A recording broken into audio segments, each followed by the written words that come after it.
What's up, everybody? Oh, I think you can turn that down.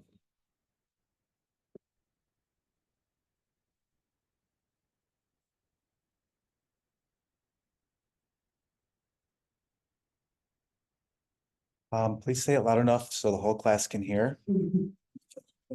Well, it's a strategizing thing.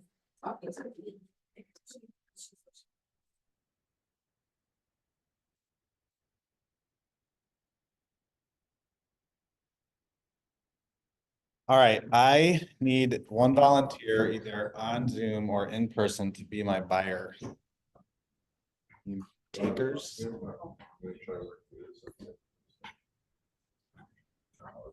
Hey, that's all right. We understand. Multitasking is definitely a thing. Is your microphone on? Yes.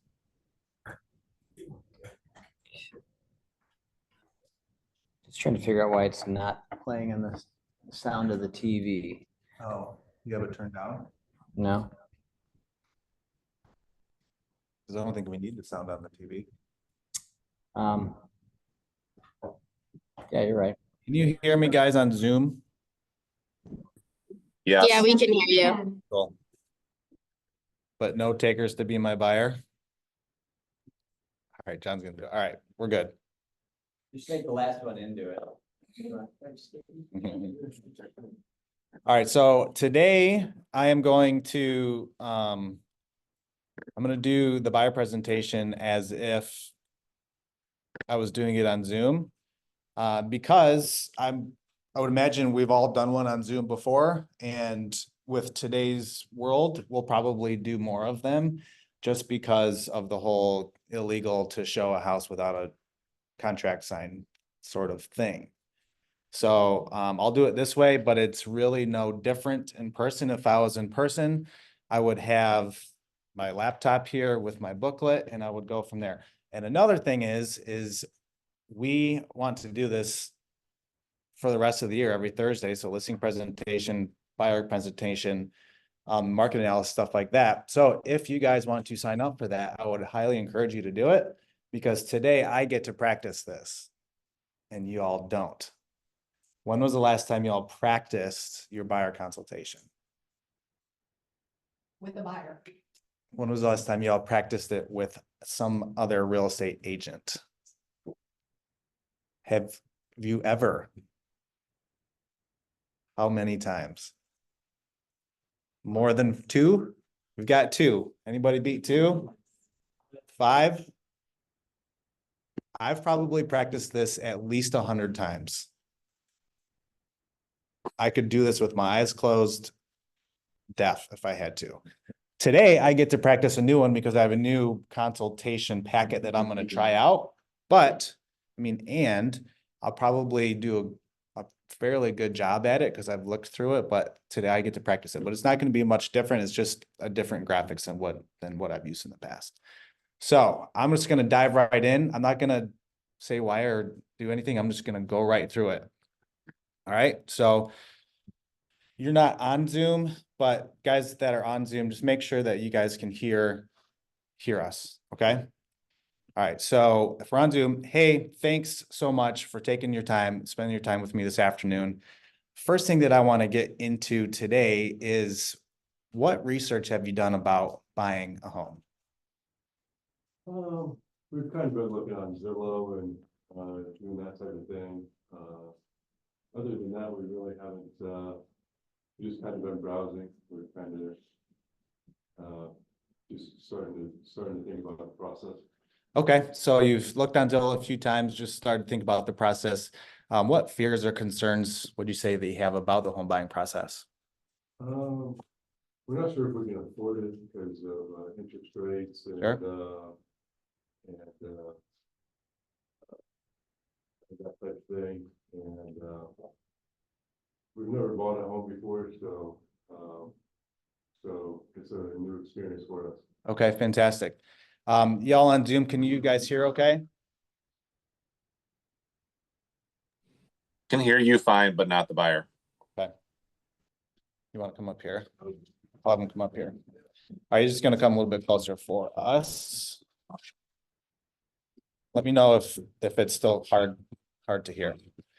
All right, so thank you. So you're a little concerned about affordability, especially with interest rates, but the great news is interest rates are at a 2-year low right now.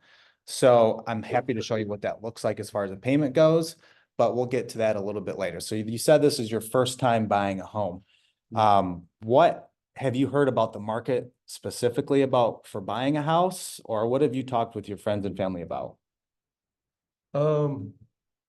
We've kind of been seeing homes sell in the market a little longer, and so, so we hope that's good for us, but that also makes us concerned about the economy and everything. Sure. You know, why is nobody else buying homes? Yeah. Why are they sitting so much longer than, you know, when we were looking 6 months ago?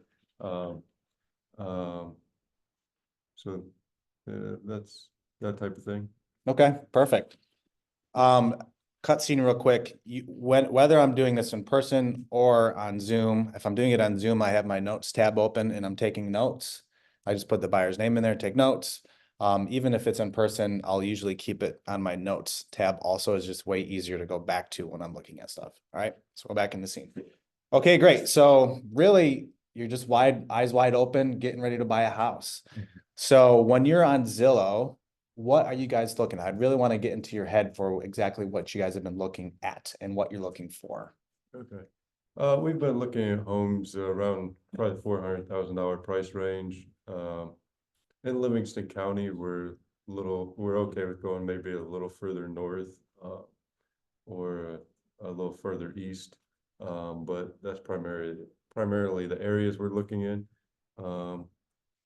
And so, we're looking for a ranch because we have kids and we don't want them going up and down the stairs. Sure. And so it's kind of where we're at with it right now. Okay, so how old are your kids? 2 and 4. So 2 and 4. So you're going to be getting into the school system pretty quickly with that. So with that in mind, is school district very important to you? Yeah, that's something we definitely have thought about.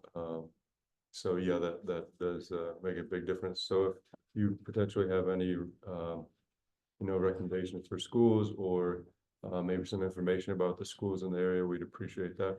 Yeah, so I would love to send you a great website that you can do some research on different school districts. I can't ethically or legally tell you my opinion on the different school districts, but I can certainly point you in the right direction. I am a Howell grad, so take that for whatever it's worth. Now, when you said a little bit north of Livingston County, or maybe even a little bit east, so are you thinking we've got Heartland, Howell, Brighton, Pinckney, South Lyon would be a little bit east, maybe Milford or Huron Valley schools? You think about Linden or Fenton schools, something like that, would those school districts be a good start? We really don't, we know kind of Livingston County area schools a little bit, but we don't really know the, like Fenton and Linden school districts Okay. as well. Probably even Milford for that. We're mostly familiar with Brighton and Howe. So, I guess we looked at that information. We'd have to, you know, make a decision about that. Perfect. All right, great. So when you say that you've been looking around $400,000, what's important about that number? Is that what you were approved for? We haven't been pre-approved yet. Okay, so, perfect. Have you talked to any lenders at all? no.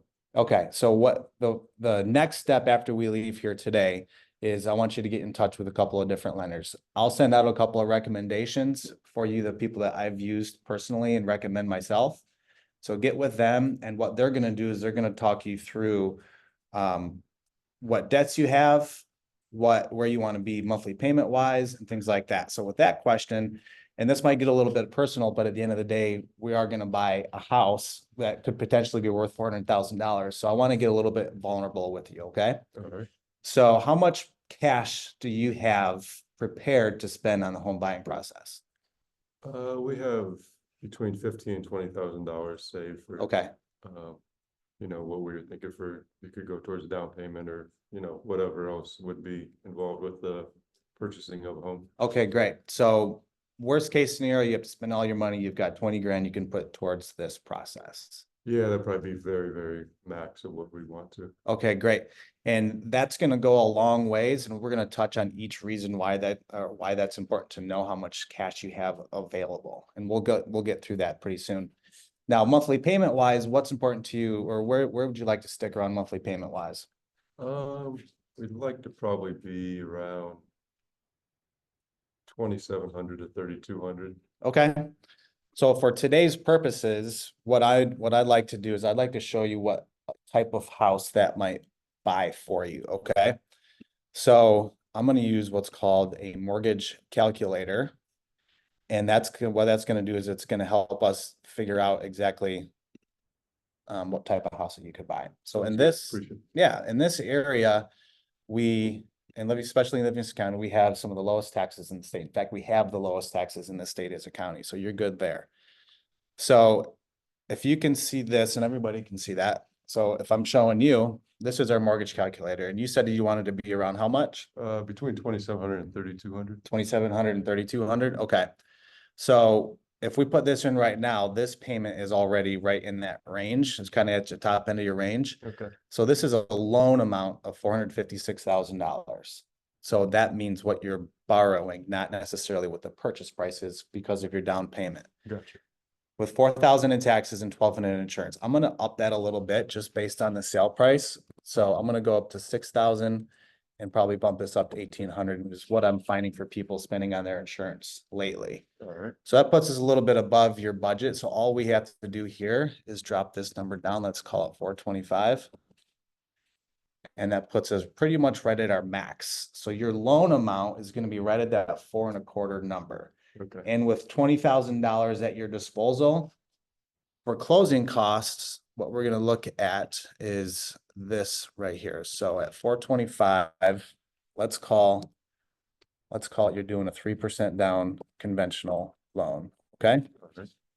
Your down payment's gonna be 12,750, loan amount 412, and then some other things that we're gonna wanna look at is first year of taxes, first year of homeowners insurance. I'll get into what a broker fee is in a little bit. And you can see what your potential closing costs are. Now, your available funds to borrow is 20,000. That actually worked out pretty well. We did not discuss this. Yeah, we did. So as of right now, your cash to close is short by about $5,600. Okay. And how we can maneuver that is one, we could lower the purchase price to make that a little bit better for you. Or two, we can ask for what's called seller paid concessions to help them pay you or pay us or help you pay your closing costs, not including your down payment. So what that tells me is if we get to that point, we're going to be competing, it's going to be hard to get those concessions. So we either need to look at homes that haven't been on or that have been on the market for a while, or we're going to have to lower that purchase price a little bit. All right. But that's right around where you were searching anyways, right? So let's keep it here and we can work on the negotiation of seller concessions if we get to that point. All right. Okay. Sounds good. So with that, I feel pretty good. That 425 purchase price, it keeps you in that monthly payment that you want to be around, and it keeps us pretty close to the cash that you have available to purchase. Okay. All right. So the next thing that I want to do is I'm going to actually set up what's called an auto search with you right now, so that before you leave here today, you're going to have it in your email on homes that we can go look at. And I'm going to show you what that looks like for you. All right. Okay. So you said you wanted to be in Livingston County, maybe a little bit north, maybe a little bit east. So what I'm going to do first is I'm just going to set up a map parameter, which I'm sure you've done on Zillow Okay. And one before. thing I do know is we want to be in a home, not a condo. So Okay. that is important to us as well. Perfect. So what I'm gonna do is put a couple layers on here so that we can see where we're at with the county. So would it be fair to say that anything in Livingston County would be something that you'd look into, or are there certain school districts in Livingston County that you wouldn't want to be in? I think at this point, anything in Livingston County would be okay. once we look at the website you sent us, maybe that might change some. Okay. but For this conversation. I And think this is, Livingston County. this is very easy to change. Okay. So anytime we need to do so, we can. So the school districts in Livingston County are Stockbridge, Pinckney, Whitmore Lake, South Lyon, Brighton, Howell, Fowlerville, and Heartland. And then a little bit of Byron, Linden, and Fenton school districts as well. All right. So if you wanted to go outside of the county a little bit, would you want to, or just stick with that square? That would probably work for now, and then if we're not finding anything, maybe we can expand it out a little bit. Okay, perfect. So what I'm gonna do is I'm just gonna set it up for Livingston County only, which I already have set up there. And with the 2 kids, I would imagine that 3 bedrooms would be a minimum for you. Is that correct? Yeah. Great. And then as far as bathrooms go, the way I like to call it is how many toilets would you like and how many showers would you like? Most people, especially with 2 kids, want at least 2 toilets and probably 2 showers. Is that a minimum for you? Yeah, we were thinking probably, yeah, 3 full baths would be good. 3 full baths? Yeah. Okay. If we could get 2.5 minimum, maybe. Okay, perfect. So what I'm gonna do is I'm just gonna put 2 full baths or more in here. And then leave it at that, Okay, so that we can try and get as much as we can. So where do you guys live now? What type of home do you guys live in now? we're renting an apartment in Howe. Okay, and how many square feet is that? I think it's around 1,500. Okay, and how do you like that size for your family now? It's a little tight. A little with tight? The youngest kid, so, before that was okay, but yeah, so we definitely probably want to go up in square footage. Okay, perfect. So 1,500 square feet is, like you said, it's a little bit tight, so 1,800 square feet actually would add at least 1 room, sometimes 2 to that home. Okay. So let's start there with a minimum square footage of 1,800 square feet there. Now, basements and garages, how important are those for you? The garage, we don't have one now, so we're kind of used to not having one. I Okay. mean, it'd be nice if it had it, but not a But if requirement. it doesn't have it, you're totally fine? Yeah, Okay, basement would probably be good for storage though, okay, great. at least. So we'll put yes to a basement. And then you also mentioned that you would like a ranch. Is that like a hard only a ranch, or is it more of a first floor master sort of thing for you? Or would you consider any style of home? We really want a ranch. I guess if it was the perfect house, we could maybe do like a 2-story. Okay, with all the bedrooms upstairs? Yeah, all the bedrooms Okay, upstairs. and how do you feel about split level homes? So when you walk in, you have to go up or down to get to a level. My brother had one of those and I hated it. All right. Like, it was just, I don't know. He said there was air conditioning downstairs, there was temperature difference. It was just, he ended up selling that house, and I went, every time I went over there, I just hated that. All right, perfect. So what I'm gonna do is I'm gonna actually say no to a split level style of home, okay? So I'm gonna put split level and not split level, so we won't see any of those. Okay. So as of right now, we have 206 different options. Now, my next question is, how do you feel about new construction? We'd be interested in that. Okay. We're not sure with our price range if that's doable or not. Yep. But yeah, if we would be interested if it works with our price range. Okay, great. And there's a lot of new construction in this area, especially out in the Howell area. One thing that I'll say about that is if you're driving around and you stop in by a model, Mhm. they're gonna ask you if you're working with a real estate agent. Okay. Every time, tell them yes. I'll give you a couple of my cards, hand them my card, or at least minimum, just give them my name. Okay. Even if you need to call me while you're there, do that, because you definitely want representation with the buyers or with Gotcha. the builders rather. You won't save any money by going directly through them. Okay. Okay? So we'll keep it with new construction on there. And then the next thing that I want to do is just kind of put a price parameter in here. So if you're looking at $400,000 homes, a $400,000 home is going to be a lot different than a $250,000 home. So assuming that you probably aren't going to be below 250, I'm going to start our search at 250 and I'm going to go up to 450. Now I know that puts you over your budget a little bit, but what that does is it shows us homes that might be overpriced that are a little bit higher, that have been sitting on the market for a while that we could potentially get for less. Okay, so that brought it down to from over 200 down to 43 options at this point. Okay. So what are some of your must-haves in this home? So we've already talked about the bedrooms and the bathrooms and the basement. Is there anything else specific? Like one question I like to ask is a dirt road. No, we're not a big fan of dirt road. We originally aren't from Michigan. We came here and all these dirt roads, we're like, Okay, I'm not sure what's going on here. So, well, it's totally that's great. fine. I would say 2 out of every 3 people say no to dirt roads, so I completely get that. We don't So, want to have to wash our cars every other day. yeah. Well, we did just get a great new car wash that's super expensive that doesn't have a sprayer before you go into it, but it's still pretty cool that that you can that you can get there. All right, so I'm gonna take gravel and say no to gravel. So that brought us down to 36 shop options, which is actually pretty good for Yeah. options sake. So what we'll do is we'll peek at a couple of these right now. And I guess one other question that I would ask you real quick is water features. With young kids, is a pool or pond or a lake something that you don't want? Um, yeah, we probably don't want either of those because I don't want to maintenance the pool, but Yep. the pond I'm worried about from like a safety aspect. All right, perfect. So I'm gonna say no to waterfront and no to a pool, just so that we don't see those options. It brought it down by another 10. So 24 is actually a pretty good base to start from. Okay. So when you get this email, what it's gonna look like is if I just generate this link. Actually, what I'll do is I'll email this to myself so you can see it. So what I would do here is I would add the buyer as a contact right now and just send it directly to them. And then I would open it up and show it to them like they're gonna see it. So that might take a minute to send over.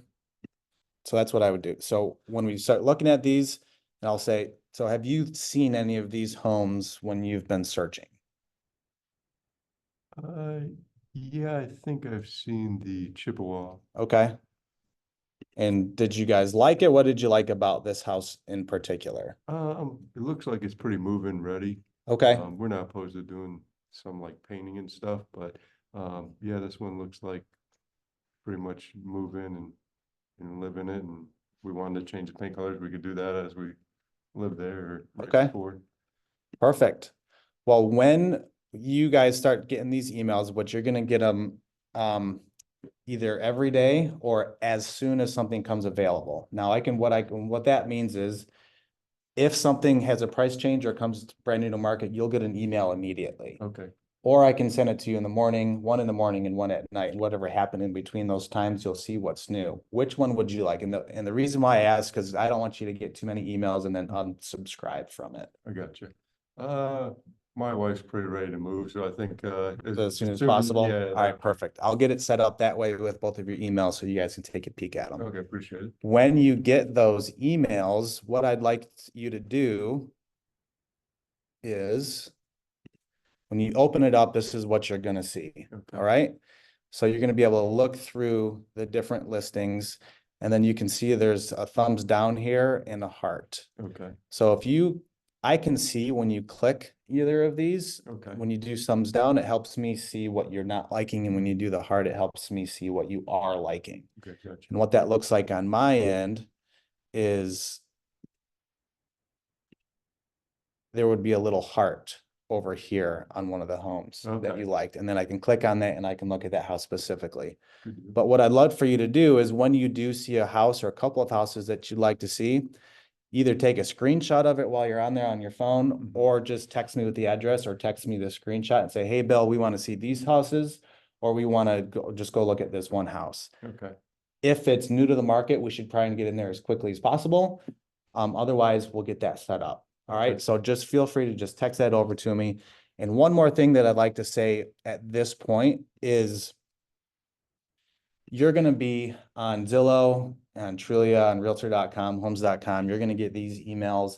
Sometimes you're gonna see some things that I'm not sending you. And the reason for that is because your criteria is set up differently than what we just set up. Mhm.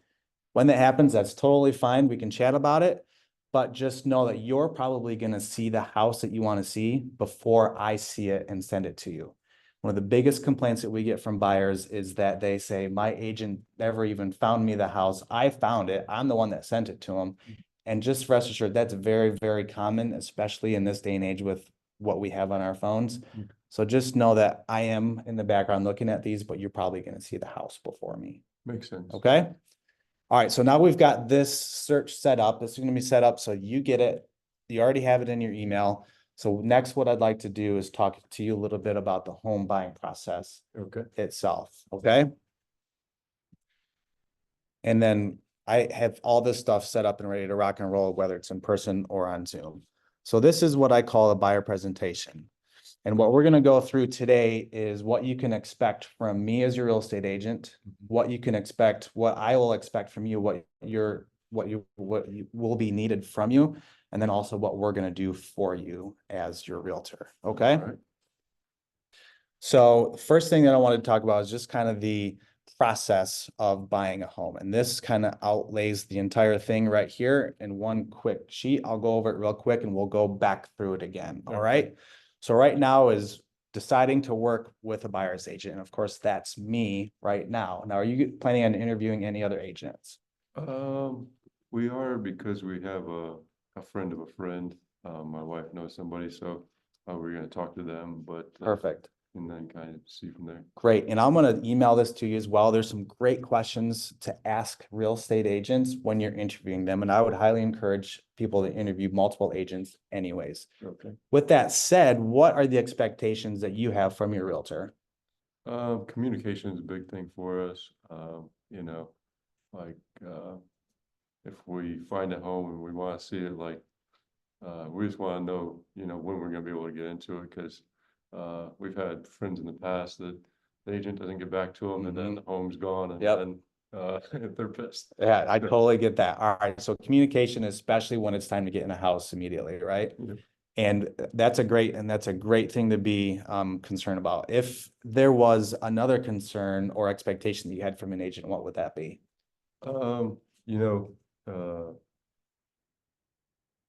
representing us to like our full list, like benefit, like not just trying to, you know, we know you get paid if the transaction goes through, but like we want to make sure we're getting a good deal since it's our first time, and make sure that we're not gonna like move in and then like, oh, the hot water tank went out because it was 30 years old, but you said it was okay, or type thing like Sure. that. That's kind of another important thing to us. That's perfect. So communication one, number two is looking out for your best interest throughout the entire process in the home, making sure you're not getting screwed at the end of the day. Correct. Right? All right, I'm gonna ask you just one more time. If there was a 10 out of 10 experience, cherry on top, you can't wait to tell your friends and family about me and my team, what would that look like at the end of the day? Finding a home and getting what we think is a good deal, or at least a fair deal, you know, depending on how the market is when we get in contract, and then just having a smooth process throughout, because we have a lot going on with the kids and work, and Yep. so we don't really, you know, that's kind of why we're hiring a buyer's agent, so Yep. we don't have to do a lot of the background stuff. Perfect. So communication, making sure you're not getting screwed, and then kind of hand holding you throughout the process so that you can live your life and I'll handle this for you. That Yep, sounds great. perfect. Though most people feel the same exact way that you do, so rest assured you are ready to go there. And we've heard a lot of those same things from our buyers that we work with, so we make sure that we handle all of those things tremendously for you. Now, my goal at the end of this, by the time I hand you the keys to your brand new first home, is that we do such a good job for you that you've referred us at least 2 times by the time that we get to the closing table. If I can provide to you all those services and expectations that you just laid out for me, do you think that throughout the process, you could find 2 people, that friends or family or people you know that might be looking to buy or sell the house? Probably at Great. least one, I think. Okay. Do you have anybody in mind right now? I think my wife said her friend might be looking, but I'll have to double check with her, because it was kind of just a side conversation. Yeah, perfect. Well, like I said, I would love to work with people just like you. I feel like we're doing having some good rapport right now. And we'll circle back with that communication or that referral a little bit later. Okay. Sounds good.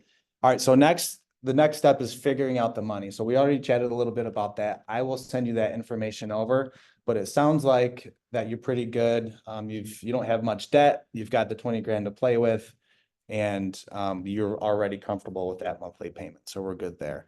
And that's where you would get that pre-approval is next. So the next step is house hunting. We've already set up the search. We already talked about how we're gonna get those things scheduled.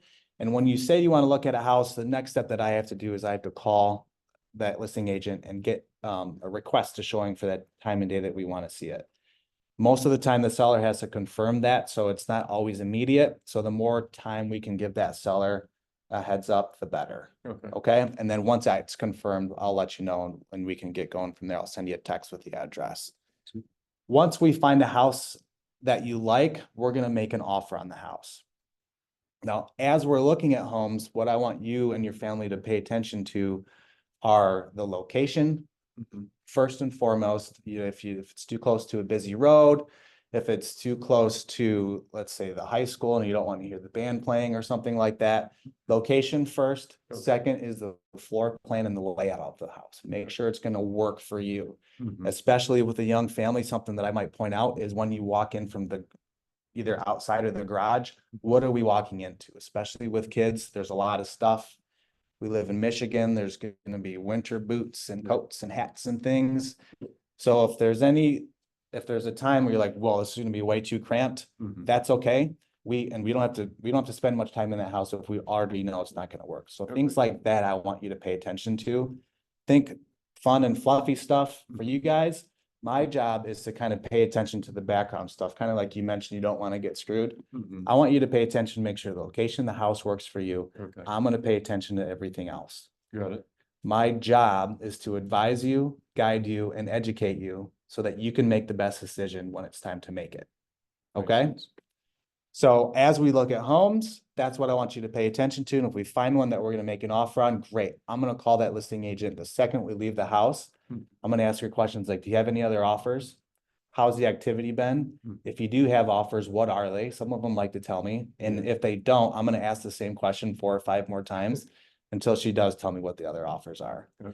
We'll find out what's important to the seller. Sometimes it's not just how much money they make. Sometimes it's about how long they need to stay in the house or how quickly can they close. Okay, I'm gonna find out as much information as I can to help you put together the best offer possible.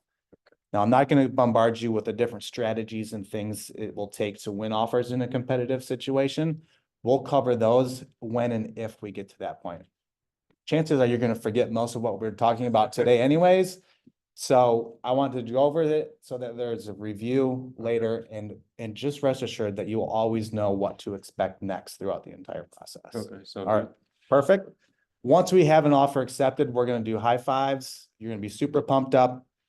And I'm gonna collect from you what's called an earnest money deposit. Okay. Essentially, what that is your good faith to the seller that 1, you're a serious buyer, and 2, you're willing to lose that money.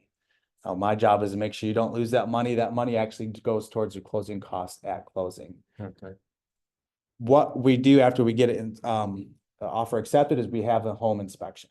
Now, in this area, there could be well and septic, you could be on city water and city sewer. okay, Depending on where we're at, it's gonna change the cost of how much your inspection will be. okay. Worst case scenario, it's a home on well and septic, Mhm. and you have to get a water test and it has a basement, so you want to have the radon tested and you test the septic. You're probably gonna be somewhere between $800 and $1,000 for all of those inspections. Okay. So I That's just good want know. you to We didn't be, really yeah, know about that. I want you to be prepared with that for that cash. Okay. And if there's any reason at all that you don't like the house, because there's bats in the attic and bats like Batman was the most scary movie ever, or the foundation turns out it's crap, or quite frankly, it's because your wife's a nurse and she works nights and the sun rises in the master bedroom and you don't like that because she's sleeping in until noon. Totally fine for any reason at all. During our inspection period, we can back out. Now you Okay. lose whatever money you spent, but you get your earnest money deposit back. Good to Okay? know. When we're doing our home inspections, we're looking for health, safety, and structural issues. If some of those items arise, we can ask the seller to either repair them, or we can ask for seller paid concessions so that you can do it afterwards. Sounds I'll good. explain what that means in a little bit. Once we get past the home inspection process, we're gonna move on to what's called the appraisal. Now, do you understand what an appraisal is? Is that, what the house is worth essentially? Yeah, so when you have a lender, they'll send a third-party person out to determine how much they believe the home is worth for that bank. Okay, Okay? And if that appraisal comes in lower than what we decided to agreed with the seller to pay, one of four things will happen. One, you'll have to come up with a difference in cash. Now, you don't have a ton of cash, so we probably won't do that. okay, What we will do is we'll ask the seller to come down on their price to match that appraisal number. okay, Option three is the seller comes down a little bit and you come up a little bit and we meet somewhere in the middle. Option four is an option nobody really likes, but we can't agree on a price to change it to. So we just agree to disagree. You get your earnest money deposit back. You lose any and all the money you lost during your inspection, and we start the process over again. okay, Okay? Let's say it appraises great, which it most of the time does. The next thing that we're gonna do is move into what's called final underwriting with your lender. They're just Okay. gonna make sure everything looks good. You're still employed, you still have money in the bank, and we're all good there. After the appraisal, we're about 2 weeks away from closing, at which point we'll get what's called a clear to close. We start scheduling and closing, depending on if you get keys or not. That's a really happy day for you. awesome. All Sounds right. good. All in all, if we found a house tomorrow that you want to put an offer in, we're probably somewhere between 25 and 30 days from closing. Okay, Okay? good. Which questions do you have for me at this point? So you said with the appraisal, if it comes in low, we don't have to go forward with the deal. Correct. We don't have to go forward with it and you get your full earnest money deposit Okay. back. Okay? All right, So let's move on a little bit here. And these are some of the questions that I want you to pay attention to when you're talking with your next interview for a buyer's agent. But these are some of the tasks that we're going to make sure that we do for you and some of the most important things that we do. So we're going to help you connect with a lender. Okay. Some preferred lenders that we work with and lenders that people in this area know very well and feel comfortable with. all right, We're going to help you look at the properties. Like I said, I'm going to look for the bad. You guys are going to keep an eye for the good. all right, Alrighty. We're going to coordinate the home showings with you. We're going to help you negotiate the best deal, like you said, on your, that would make it the cherry on top for you.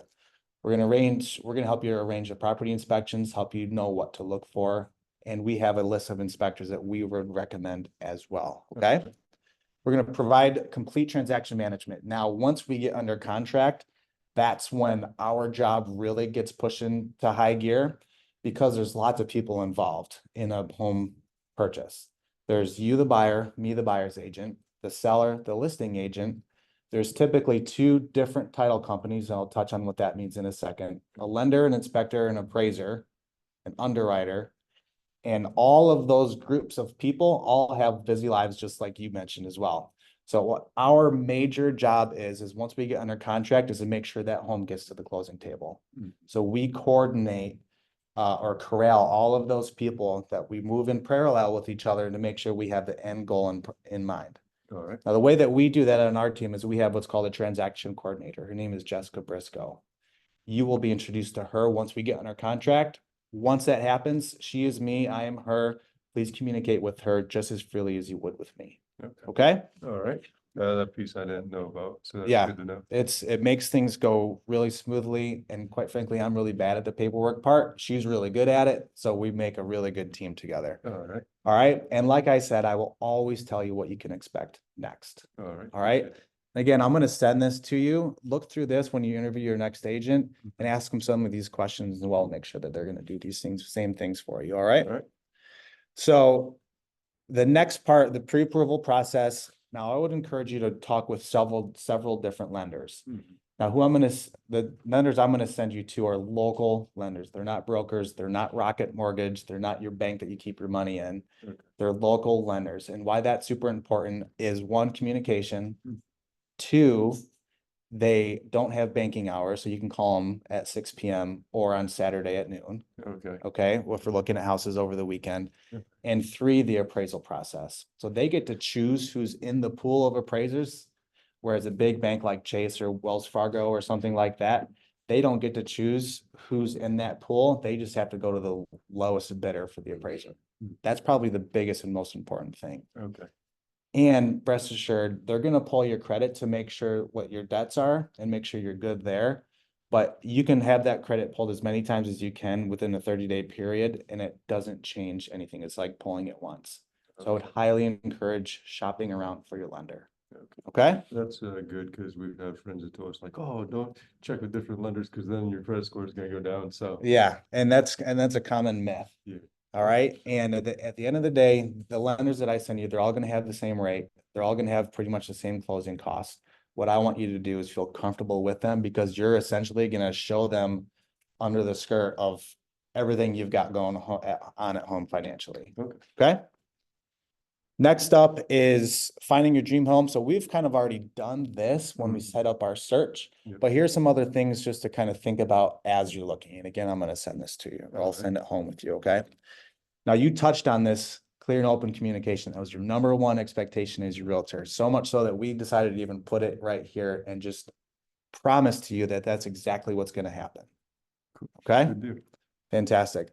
When we get to negotiating the sale of your offer, Mhm. we're gonna talk about things like price or occupancy. And what that means is the seller staying in the home after you purchase the home. We're also gonna talk about inspection periods, whether or not you even want to have it. New construction, I mean, I would ever say not to have an inspection, but there's some scenarios where we can have that discussion. Okay. Okay, some other things that we can talk about winning an offer are appraisal guarantees, but with only 20 grand to include with your down payment and things, we probably won't have that opportunity to do it. But once we write the offer, each one will be different, and Okay. my job is to help you write that best offer. Makes We'll sense. we'll discuss that as we come through to it. Already touched on the transaction management with you a little bit. Mhm. And again, remember, Jessica is me and I am her. Whenever she asks for stuff, the quicker you can get either her or myself or the lender, the documents that are needed, the Mhm. faster the process goes. Good deal. We'll touch on that in a second. And now what I'd like to get into is what hiring a buyer's agent looks like. Okay. So we've gone through the entire process of buying a house already. Mhm. Do you feel comfortable with being able to go out and look at a house today? Yes. Okay, great. Now we're going to talk about some changes that have recently happened within the last month or so in the real estate industry. Now, because you're a first-time home buyer, you probably haven't heard much about it or even know what happened before a month ago, and that's perfect. I love that. I'm just going to explain what it means to hire a buyer's agent right now. Okay? So what I'm going to do is I'm going to pull up some contracts, big scary word contracts, I know, but it's going to be okay. And I'm going to explain to you exactly what they mean. Okay. So with the new changes, I cannot legally show you a house. I can't open a door with you there with me until what we have an exclusive buyer's agency contract signed. Okay.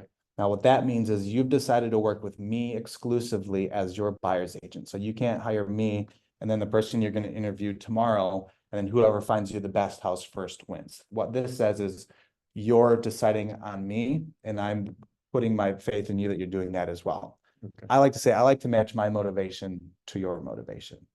And that's what this says. Okay. What this form specifically says is who's involved. So that'd be me, you, and my brokerage. Mhm.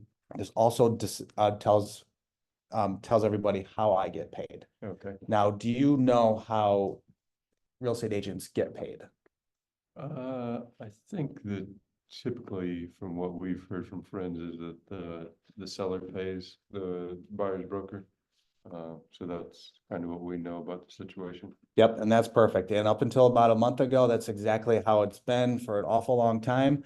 Some of the changes that happen now is, and the biggest change is now the seller, when they put their listing on the MLS, multiple listing service, which is our Zillow, they would be able to tell what and if they're offering a buyer agent compensation. Okay. And you're right, typically the seller did pay that in the past.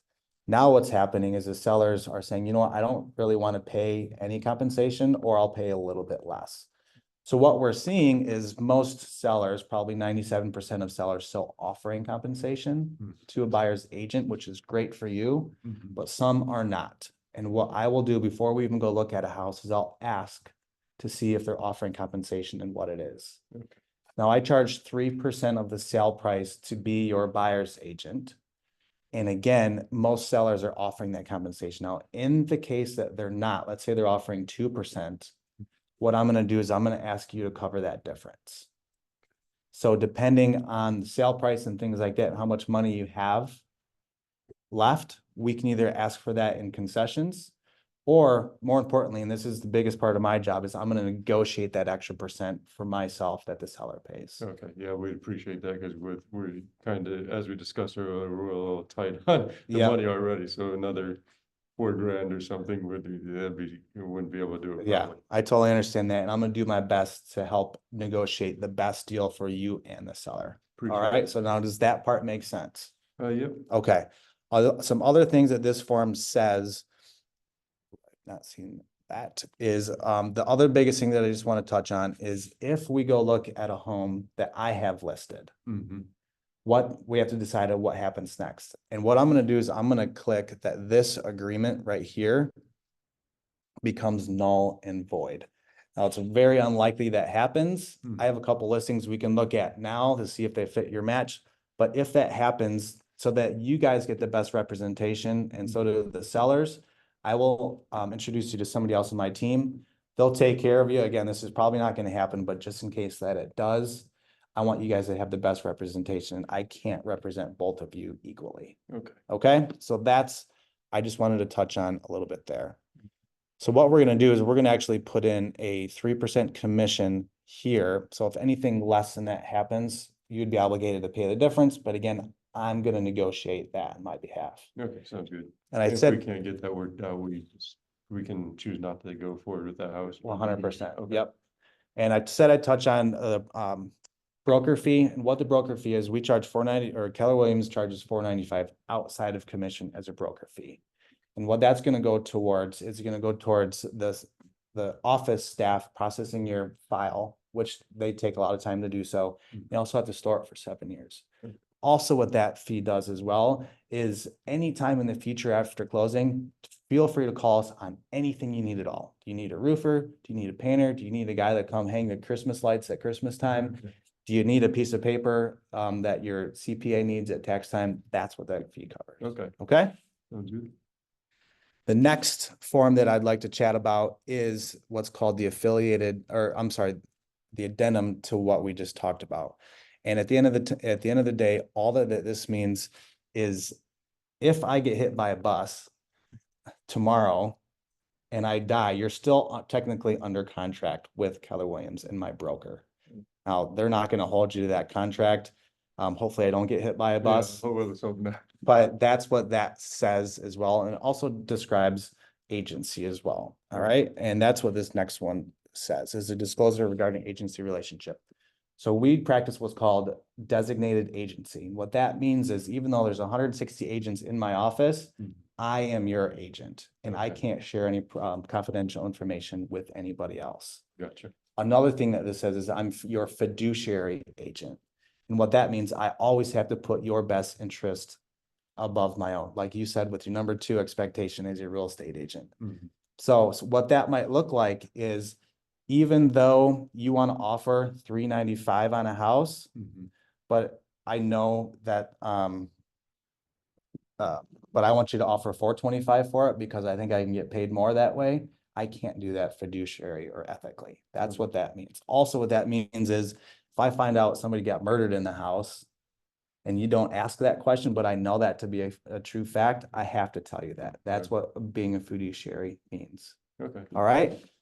And so we'll fill this out, what's called a buyer's agent. So that means I'm working for you and you only as a buyer's agent. Okay. All right. And then the last form here is just an affiliated business. What that means is that my brokerage has ownership interest in what's called CISLO or living title through CISLO. Doesn't mean we have to use them. That just means I have to disclose it legally. Okay. Now, I like to take this opportunity to talk about title insurance. Have you ever heard that phrase before? No, I'm not familiar with title. Okay, great. And you won't need to. Just know that you're gonna have to pay your lender for a title insurance fee. And all that means is they're gonna make sure that there's nobody else that has ownership claim to this property. They're gonna make sure that there's no liens on the house, like from somebody putting in a furnace and not paying the HVAC person. Gotcha. And they're gonna make sure nobody's encroaching on your land either. Okay. And you're gonna get a policy from the seller that says the same exact thing. Okay. All right. I lied. There was one more form that I'd like to touch on, and this is very important, especially because you're gonna be transferring money from one place to the other at closing. I will never ever ask you to wire funds for me. Okay. I'll collect an earnest money deposit up front. After that, I will never ask you for another dime. Okay. Okay, and nobody else will. Once we know when we're gonna close, the title company will send a verified, very secure email to send you wiring instructions. I would even take it a step further and stop into the title company. We have one right here in the office to get those wiring instructions directly from them. Okay. There's a So lot. they can't do a check, you gotta wire them. up. Depending on how much the closing cost is, we could, with less than 20 grand, a cashier's check will probably work, but what I want you to know is nobody will ever ask you for money. Okay.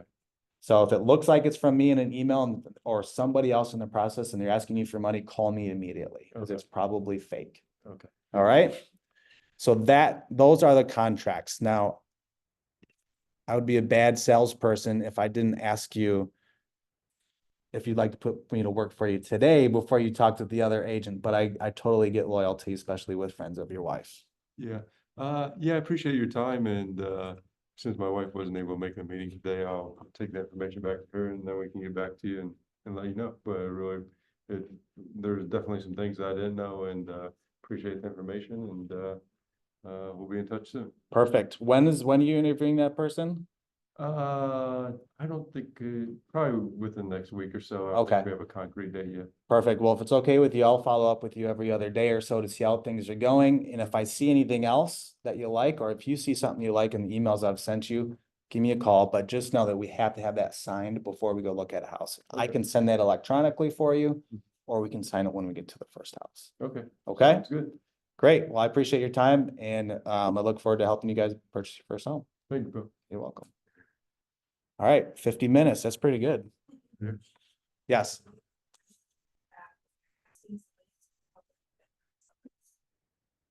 If so, what's your, like, say he comes back to me, he's like, yeah, we interviewed that one agent, they're not forcing us to pay the extra 3%, can you match, or what can you do to better that scenario? Yeah, so if he comes back and says, hey, the other agent said, I'm willing to take whatever they're offering.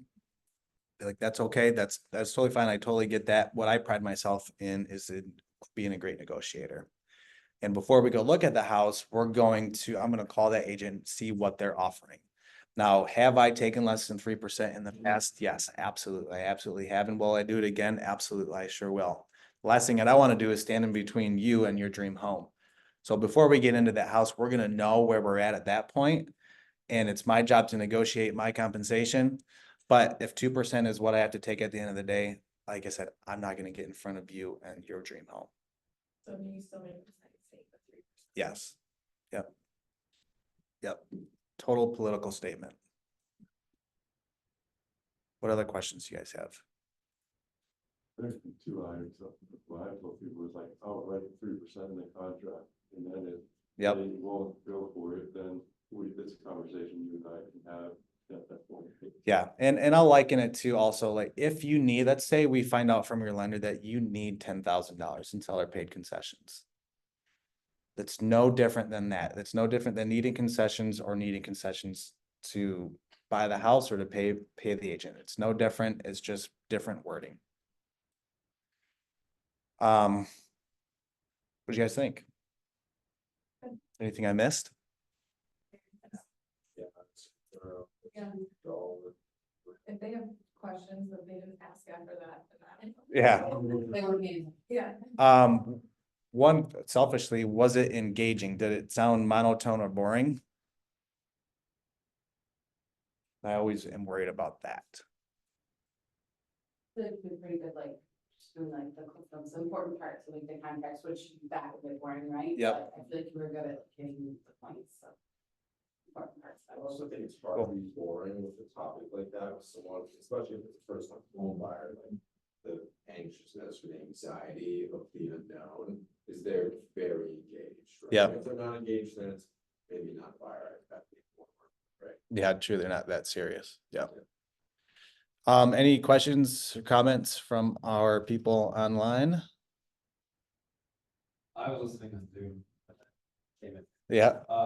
So I missed the first couple minutes because I was driving, toward the log out. Did you share with them like some kind of like PDF or something? That at least Yeah. Yep. So if we were in person, I would have it printed out. and hand it to them. If not, I would just email it to them. The PDF that we used. How many pages is it? This new one I'm using is like 12. But I got it from Brian Buffini, my coach there. But most people won't look at them anyways. So, but it's good to have. I think it looks, you make it look a little more professional. Amanda asked, hey Bill, if they have bought or sold several times already and know the process pretty thoroughly, how does that change your consult? So it's a great question. If they're past clients or whatever, or they've bought several times, I'll ask them how their experience has been. What they liked, what they didn't like, what they wish could have been better. So that I can make sure that I am definitely not doing those same mistakes. It depends on how long since they've purchased before. If they haven't purchased in the last month, we definitely want to touch on the new law. But if it's been 5 years, a lot has changed in 5 years as well. What they could buy 5 years ago is half of what they could buy today. So that's how I would handle that. I would spend a little less time on the process itself because they understand appraisals, they understand inspections, they understand negotiations, things like that. I would spend way more time in rapport than process. Yeah. Can I step out for a minute? So we, slide is gone. You personally, do you have certain expectations you set with your clients of like, I only answer my phone until a certain amount of time, or showings, you know, like, you're not gonna show a house certain times, or like, Yeah, so what I didn't touch on is a showing agent. I don't have a showing agent currently, but I do use other people to show homes when I can't. So in this market, I think it's important to get into the house, whether we're available or not. And I think it's important to pay people well to do that. So I will say, hey, if I can't get you into the house when it's time to get in there, I will make sure that you still get in, but it just won't be with me. It will be somebody on my team. And my team could be my office. But as far as parameters go, yes, I've done that in the past when I was more busy. Right now, I need to suck it up and make as much money as I can. So, if I don't answer my phone, well, then I didn't answer my phone. I don't answer my phone a lot. But my voicemail says if it's after 7 or Sunday, I'll call you back tomorrow. Yeah, but I try and get back to people as often as possible, but no, I don't set that expectation, because if you break it, like if you're like, no, I don't answer my phone after 7, but then you do, then you do. Yeah. So, and it depends on if I like you or not. Yeah. Anything else? Thing which I've kind of gone back and forth on this, is like I've heard that Zillow tends to run like 24/72 hours behind the MLS. I don't think that's a thing anymore. On that one. Yeah. Yeah, I really don't care where people search for homes. I Well, don't one expect reason them. I bring that up is sometimes like I don't automatically set up a search for people because I want them to sign the paperwork and then set up the showing. Or set up the Yeah. search. So I've been doing what it. was your thought? Yeah, I've been doing it in person with them because there's so much, like, when you're looking at Zillow, you're looking at something specific, and I'm not. And I want to know what you're looking at by setting it up with you essentially. And it kind of like, now that you're in my ecosystem, I have your email now, I have your phone number, you're sitting in front of me, I know where you live. So at least at a minimum, you're in my database. But I think it's like green grass photos. If you get somebody to take green grass photos now, they're pretty much locked into you. Doing that up front, like, that's all you give a shit about, is what kind of house I want. You didn't know we were gonna go into anything else, probably. All you thought we were gonna talk about is what kind of house you want. So doing that right up front, you're like, okay, cool. My box is checked, my bucket's full. Now what else do you have to say? Otherwise, that's all you're gonna be thinking about. Why is this guy talking about contracts right now? And all I want to do is talk about my 3-bedroom, 2-bath house. So that's why I do that. Do you have any pushback on people telling you how much money they have? Would you be able to put it in a calculator like that? I have very recently started asking that question and I have not had any pushback. And the only reason why I started asking that question is so that I can be prepared to have the commission conversation with them. Because if they have a lot of money, I can start talking more about appraisal guarantees and covering commission, and even if they just want to cover my commission and get the house for less. But also, I think it builds, I don't know, well, I would hope that it builds trust enough that you trust me, I trust you. If you don't want to tell me that, that's fine, I'll match my motivation to you, to you. You wanna be a tire kicker, that's cool, I'll tire kick houses to you. If you're like, yeah, bro, I've got 150 in the bank, I'm ready to rock and roll, let's do this, I need a house now. Let's go, well, More serious. yep. So we'll find out on that. But I haven't had I much thought that was pushback. interesting Too, I was curious about that, because I've never asked anyone that. Yeah. But I was like, it's not a bad idea, Yeah, to see if people are open enough to share.